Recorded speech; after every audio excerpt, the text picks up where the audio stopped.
India का youth छोटी छोटी नौकरी करने के लिए भी तरस रहा है। 10 साल MBBS की पढ़ाई करने के बाद भी 35,000 की नौकरी कर रहा है। लाखों IITian को मुश्किल से 50,000 की जॉब मिल पा रही है। Assumption is you crack the IIT and you're set for life. A big pay package awaits you, perhaps not anymore. The news coming out of the IITs is worrying. In the Bombay campus, 36% students are yet to be placed. We're talking about the best engineering college in India. Last year was more of the same. We looked at other IITs too. In the Delhi campus, 40% students were not placed in 2023. In Kanpur, 31% are yet to be placed. लाखों graduate एक peon की नौकरी करने के लिए तरस रहे हैं। क्यों बिलीव नहीं हो रही है? तो ये देखो, चपरासी जिसकी क्वालिफिकेशन होती है सिर्फ 5वीं पास, उसके मात्र 62 पोस्ट के लिए 93,000 कैंडिडेट ने अप्लाई किया, जिसमें से थे 3,700 PhD होल्डर, 50,000 ग्रेजुएट और 28,000 पोस्ट ग्रेजुएट थे। इन भावना से परिवार रिश्तेदार लोग बात नहीं करते सर, और मैं 2 साल से गाँव में भी नहीं गया अभी तक। दुख है सर, क्या बोलूँ। मैं अपने दुख और पीड़ा को किसी पर सामना नहीं कर सकता हूँ सर। बहुत संघर्ष से पढ़ा, ट्यूशन पढ़ा के मैं 2012 से ट्यूशन पढ़ा के अभी तक मैं पढ़ाई किया हूँ, और मैं कुछ भी हासिल नहीं कर पाया। तो हमारे पर FIR हो गया। वही दूसरी तरफ ये है बड़ा पावगर चंद्रिका दीक्षित है। 75 लाख की मस्टिंग से आती है बड़ा पाव बेचने के लिए। 10वीं फेल डोली चाय वाला दुबई और मालदीव में घूम रहा है और लाखों कमा रहा है। MC स्टैंड एजुकेशन क्वालिफिकेशन है नहीं, उसका गाना कौन सुनता है पता नहीं, पर उसकी नेटवर्थ 20 करोड़ रुपया है। लौड़े 80,000 के शूज है, 80,000 के। तेरा घर जाएगा इसमें, तेरा घर इसमें चले जाएगा पूरा। शूज देख। ये है अंजलि अरोड़ा, जिसने रिसेंटली 4 करोड़ का घर ले लिया। 4 करोड़ का घर खरीद के लगाते हैं। 4 करोड़ शायद उससे ज्यादा का है। और करती क्या है?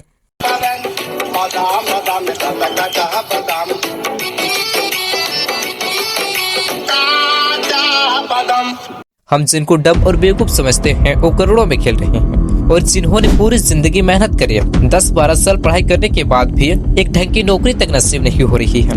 और अगर नौकरी मिल भी रही है तो आपको उन पैसों से एक अच्छा घर खरीदने के लिए भी 20 से 25 साल लग जाएंगे। और वही इन इन्फ्लुएंसर के पास इतना पैसा है कि इनके पाँव जमीन पे ही नहीं टिकते। करोड़ों के घर खरीद रहे हैं, लग्जरी कारें खरीद रहे हैं। उनकी महीनों की कमाई इतनी है कि एक IITian को कमाने में सालों लग जाएंगे। भुवन बाम नेटवर्क 122 करोड़, रणबीर अलावादिया 60 करोड़ से भी ज्यादा कमा चुके हैं। कोमल पांडे एक रील की 30 लाख ले रही है। मोदी जी तक इनको बुला कर अवार्ड दे रहे हैं। वही दूसरी तरफ हो आप जितना भी मेहनत कर लो, जितनी भी ईमानदारी से काम कर लो, आपको कोई बुलाकर अवार्ड नहीं देने वाला। इन इन्फ्लुएंसर के पास इतना पैसा है कि एक वक्त पर आपको भी खुद पर सेल्फ डाउट होगा। तो क्या हमें भी पढ़ाई छोड़ देनी चाहिए और इन्फ्लुएंसर बन जाना चाहिए? क्या आजकल के डिग्री की कोई वैल्यू नहीं रह गई है? क्या जो लोग JEE, NEET, UPSC और CA की तैयारी कर रहे हैं वो बेवकूफ हैं? क्योंकि लग तो ही रहा है ये इन्फ्लुएंसर बिल गेट्स के साथ कोलैब कर रहे हैं और इनको कई रियलिटी शो में बुलाया जा रहा है, और इंडिया के सबसे रिचेस्ट लोगों की वेडिंग अटेंड कर रहे हैं। कई बड़े बड़े पॉलिटिशियन से इनका उठना बैठना है और ये पूरी तरह से डिजर्व भी करते हैं। जी हाँ, आपने सही सुना। इस वीडियो में प्रैक्टिकल और अनबायस्ड जवाब मिलेंगे।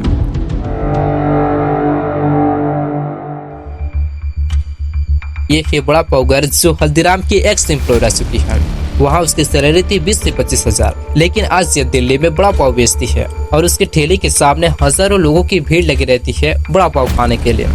लोग उससे ड्रामा क्वीन भी कहते हैं, क्योंकि ये हर दिन कुछ न कुछ कंट्रोवर्सी या ड्रामा करती ही है ताकि उससे अटेंशन मिल सके। ये समझ चुकी है कि लोगों को अटेंशन कैसे ग्रैब करना है, इसलिए जब भी लोगों का अटेंशन उससे हटने लगता है तो फिर ये अपना ड्रामा स्टार्ट कर देती है। तभी तो बड़े बड़े शो में जा रही है और मस्टैंग जैसी गाड़ी में घूम रही है। ये सिर्फ इंटरनेट पर चलने वाली एक ही कहानी नहीं है, बल्कि ऐसे बहुत सारे इन्फ्लुएंसर हैं जो अपनी छपरी हरकतों की वजह से फेमस में है और पैसा कमा रहा है। इसे ही ले लो डोली चाय वाला। वादों से अपने मुकरता नहीं, मरने से मैं कभी डरता नहीं।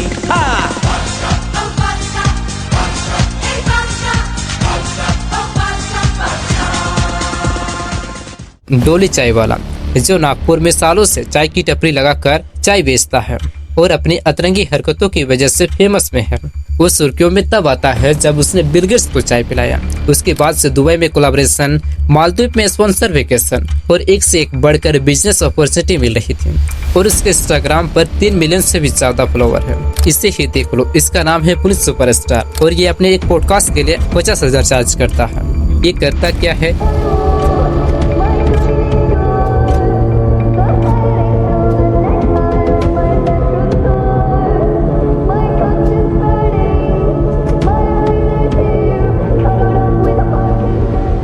और इसके इंस्टाग्राम पर 5.7 मिलियन फॉलोअर्स हैं। और दूसरी तरफ पे हम लोग जो 12 साल पढ़ाई करने के बाद भी एक ढंग की नौकरी तक नसीब नहीं हो रही है। शुरू करी आप कितने साल के थे? सर उस समय हम 18 साल के थे और अभी अभी हम 30 साल के हो गए। 30 साल। पिछले 12 सालों में आपने अपनी जिंदगी में क्या किया? जिंदगी में सर पढ़ते गया, डिग्री लेते गया। मैंने 3 सब्जेक्ट में पोस्ट ग्रेजुएट किया, बीएड किया, सीटेट क्वालिफाइड है, नेट क्वालिफाइड है सर। ये जितने भी इन्फ्लुएंसर है जो अपनी क्रिंज हरकतों की वजह से फेमस में हैं, ये फेम उनके साथ हमेशा नहीं रहने वाली है। उनकी हाइप ज्यादा से ज्यादा 1-1.5 साल बनी रहेगी, उसके बाद वो फिर से वहीं आ जाएंगे जहां से उन्होंने स्टार्ट किया था। ऐसे ढेरों एग्जाम्पल भरे पड़े हैं। MBA चाय वाला, ये भी एक समय पर बहुत वायरल था और इसकी फ्रेंचाइजी लाखों में बिक रही थी। इसे देखकर और भी लोगों ने अपना ढाबा खोला। बीटेक चाय वाला, बीटेक पानीपुरी वाले, PhD चाय वाला, ये सभी लोग भी एक टाइम पर खूब वायरल थे और बहुत अच्छे पैसे कमा रहे थे। लेकिन आज इनकी रेहड़ी बंद हो चुकी है और इनके बारे में आज कोई बात तक नहीं करता। ऐसे बहुत सारे एग्जाम्पल हैं जिनकी एक टाइम पर खूब हाइप थी और काफी वायरल थे, जिसकी वजह से उन्हें कई बिजनेस अपॉर्चुनिटी मिल रही थी।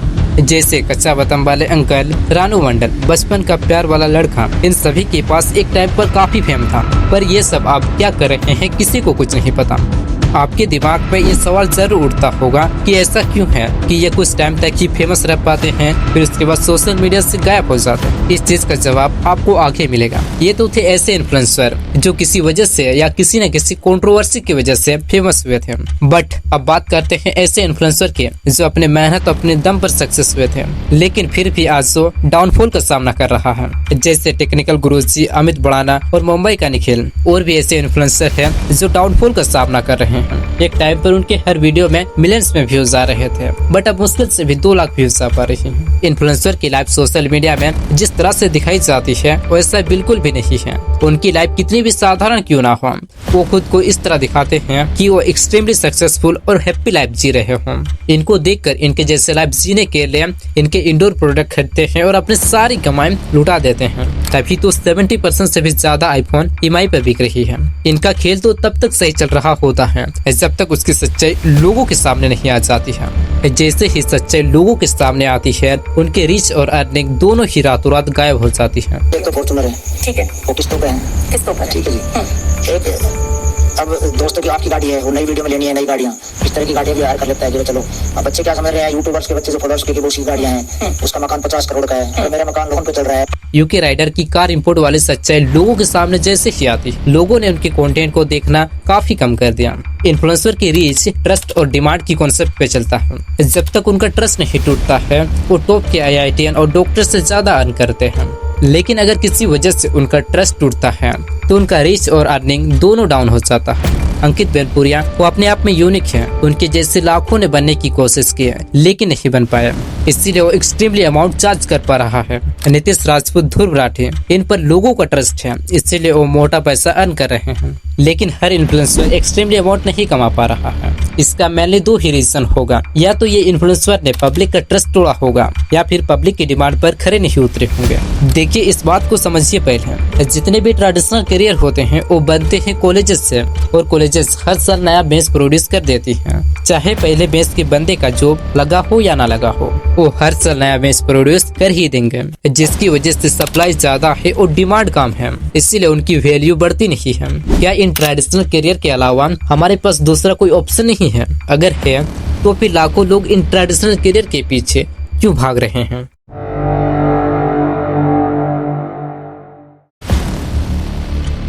देखो बचपन से ही हमारे दिमाग में एक बात जहर की तरह घोल दिया गया है। पूरी टीम में सिलेक्ट हो गया, खेलोगे कूदोगे होगे खराब, पढ़ोगे लिखोगे होगे नवाब, जिसकी वजह से हमारा दिमाग पूरा ब्रेन वॉश हो चुका है। पर इन ट्रेडिशनल करियर के अलावा दूसरा कुछ सोच ही नहीं पा रहा है और इन बनाई गई फ्रेमवर्क में फंस कर रह जा रहा है। आखिर ये फ्रेमवर्क काम कैसे करती है और इस फ्रेमवर्क में लोग धंसते ही क्यों चले जा रहे हैं?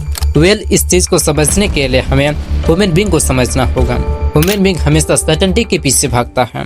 उसमें वो ये नहीं देखता कि इसमें सक्सेस होने की प्रोबेबिलिटी कितनी है, उन्हें बस एक क्लियर पाथ चाहिए होता है।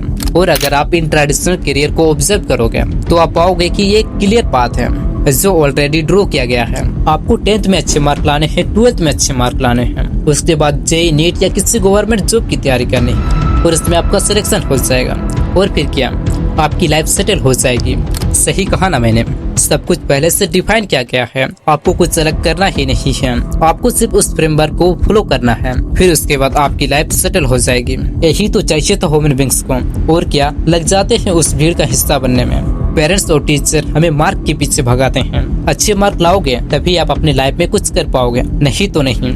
इस चीज को बचपन में ही हमें अपने दिमाग में घोल दिया गया है, जिसकी वजह से हम इस फ्रेमवर्क से बाहर ही नहीं निकल पाते हैं। जब तक ये बात हमें समझ आती है तब तक बहुत देर हो गई होती है, 25 से 30 साल के हो गए होते हैं। सर इतनी उम्र हो गई और छोड़ के करेंगे क्या, कुछ कर भी नहीं सकते, इसलिए लगे उसी आस में कि अब की नहीं अगली बार नहीं तिगली बार, इसी तरह सर लगे हुए।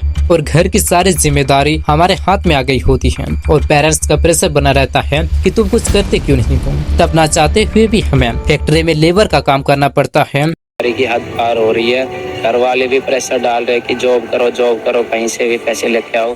इसका मतलब ये नहीं है कि आप स्कूल जाना छोड़ दोगे, कॉलेज जाना छोड़ दोगे। School education is important, but school हमें सब कुछ नहीं सिखा सकता। स्कूल हमें स्मार्ट तो बनाता है, पर स्कूल वाली स्मार्टनेस हमें पैसा बनाना नहीं सिखाता है। इनडायरेक्टली हमारा फोकस पैसा बनाना ही होता है, चाहे पढ़ाई के थ्रू हो या बिजनेस के थ्रू हो। कोई भी मजे के लिए नहीं पढ़ रहा है, आप इसलिए पढ़ रहे हो ताकि आपको एक अच्छा सा जॉब मिल पाए। अल्टीमेटली हमारा गोल पैसा कमाना ही होता है, बट स्कूल वाली एजुकेशन हमें पैसा बनाना सिखाती ही नहीं है। अगर आपको पैसा कमाना है तो फिर आपको इस एजुकेशन ट्रैप से बाहर निकलकर कुछ अलग करना होगा। Rich dad poor dad book में एक कोट्स है, A student work for C student and B student work for the government. जो स्टूडेंट पढ़ाई में बहुत ज्यादा अच्छे हैं वो आगे जाकर उन स्टूडेंट के लिए काम करते हैं जो कभी बैक बेंचर पर करते थे, और बी स्टूडेंट मिडिल क्लास की तरह हमेशा से गवर्नमेंट के लिए काम करते हैं। फॉर एग्जाम्पल रितेश अग्रवाल, आज उनकी कंपनी में IIT और IIM के लोग काम कर रहे हैं एंड वो खुद कॉलेज तक नहीं गया है। लोग हमेशा स्टार्टअप्स में कहते हैं कि आपको IIT से होना चाहिए, IIM से होना चाहिए, IVD से होना चाहिए। मैं तो कहीं से किसी भी बड़ी कॉलेज में तो कॉलेज ही नहीं गया, मतलब बड़ी कॉलेज तो दूर। Bill Gates college drop out, mark Zuckerberg college drop out, even Gautam Adani और मुकेश अंबानी भी यूनिवर्सिटी ड्रॉप आउट है। इनमें से किसी ने भी अपना फॉर्मल एजुकेशन कंप्लीट नहीं किया, पर यह सब के सब बिलियनर हैं और आज उनकी कंपनी में कई IITian और IIMs के लोग काम कर रहे हैं। देखिए, इंडियन एजुकेशन सिस्टम सिर्फ एम्प्लॉय प्रोड्यूस कर सकता है, मालिक नहीं बना सकता। अगर आपको मालिक बनना है तो सिर्फ इनफॉर्मल एजुकेशन के पीछे ही नहीं भागो, इससे बाहर आकर कुछ करने की जरूरत है। हर एक चीज अपडेट हो चुकी है, टेलीफोन से मोबाइल आ गया, पहले बैलगाड़ी और घोड़ा गाड़ी थे, अब कार आ चुकी है, फैन से कूलर और AC आ गया, लेकिन हमारा एजुकेशन सिस्टम वैसा ही है, उसमें कुछ भी चेंजेस नहीं हुए हैं।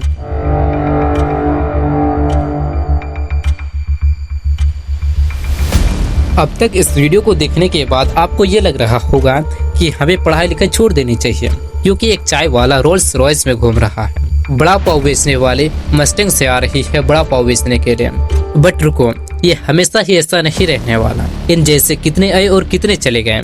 MBA चाय वाला, बीटेक पानीपुरी वाले, ये सब भी एक टाइम पे खूब वायरल थे, लेकिन अब इसके बारे में कोई बात नहीं करता है। देखो, इस चीज को समझो, ह्यूमैनिटी को डॉक्टर चाहिए बीमारियों को इलाज करने के लिए, इंजीनियर चाहिए देश को इंफ्रास्ट्रक्चर को डेवलप करने के लिए, टीचर चाहिए नॉलेज एक्वायर करने के लिए, लॉयर, बिजनेसमैन, इवन एक ठेले वाले की भी जरूरत पड़ेगी।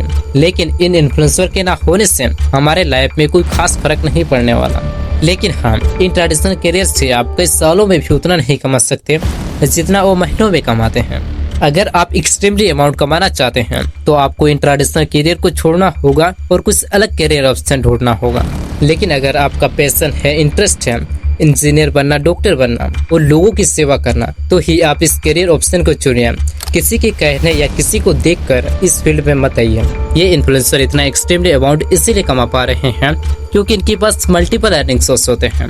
कोई अपना प्रोडक्ट बेचकर कमा रहा है, तो कोई अपना कोर्स बेचकर कमा रहा है, तो कोई स्पॉन्सर करके कमा रहा है। तभी तो टेक्निकल गुरुजी और अमित बढ़ाना के डाउनफॉल होने के बाद ये महीनों में इतना कमा रहे हैं जितना एक जॉब वाला सालों में भी नहीं कमा सकता। लेकिन आपने कई सारे ऐसे लोगों को भी देखा होगा जो रातों रात वायरल हो जाते हैं, लेकिन वो उतना ही जल्दी गायब भी हो जाते हैं। जैसे रानू मंडल एक समय पे खूब चर्चे पे थी, कच्चा बादाम वाले अंकल, बचपन का प्यार वाला लड़का, इस सब का अब कोई आता पता नहीं है। अब ये क्या कर रहे हैं, किस हालत पे हैं, किसी को नहीं पता।